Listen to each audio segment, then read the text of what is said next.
გერმანელი იოახიმ ტრენკლი ქართული ხილის არყით დაინტერესდა. საწარმო ააშენა და ქართული ედელბრანდი წარმოადგინა. ამბავი მაშინ დაიწყო, როცა გერმანელი სტუმარი ზუგდიდის ერთ-ერთ სოფელში არყის გამოხდის მამა პაპურ რიტუალს დაესწრო. ამ საქმიანობით დაინტერესდა და გადაწყვიტა ხილი თანამედროვე ტექნოლოგიით თავად დაემუშავებინა. უპირატესობას ქართულ ხილს ვანიჭებ, რადგან ძალიან არომატულია. ხილი გლეხების ეზოშია დაკრეფილი და შეუწამლავია. ეს არის ნამდვილი ბიოპროდუქტი, რომლის შეძენა გერმანიაში ძალიან რთულია.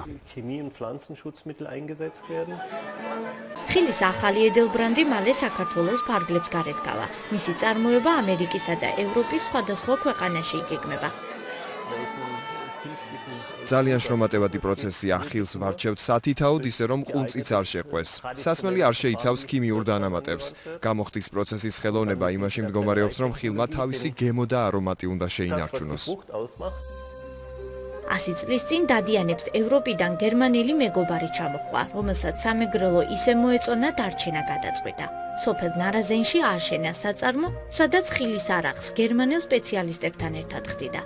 მათ შორის იყო ქრისტიან რაიხიც. გერმანელი არა მარტო ზუგდიდმა, მეგრელმა ქალბატონმაც მოხიბლა და დაოჯახდა. მრავალი წლის შემდეგ სოფელში კიდევ ერთი გერმანელის გამოჩენამ იგივე საქმიანობითა და მეგრელი მეუღლით სოფლის მაცხოვრებლებს ისტორია კვლავ გაახსენა.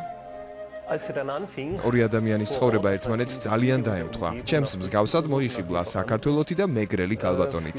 სოფელში ხშირად მეუბნებიან, რომ ქრისტიან რაიხის რეინკარნაცია ვარ.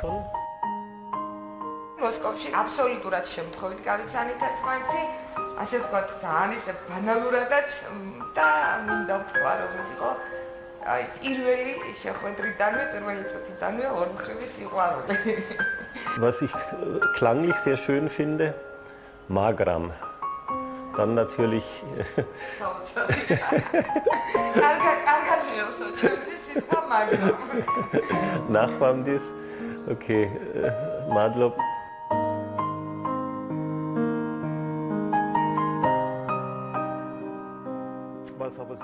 ქართველებს ძალიან უყვართ ერთად შეკრება, molxena და სიმღერა.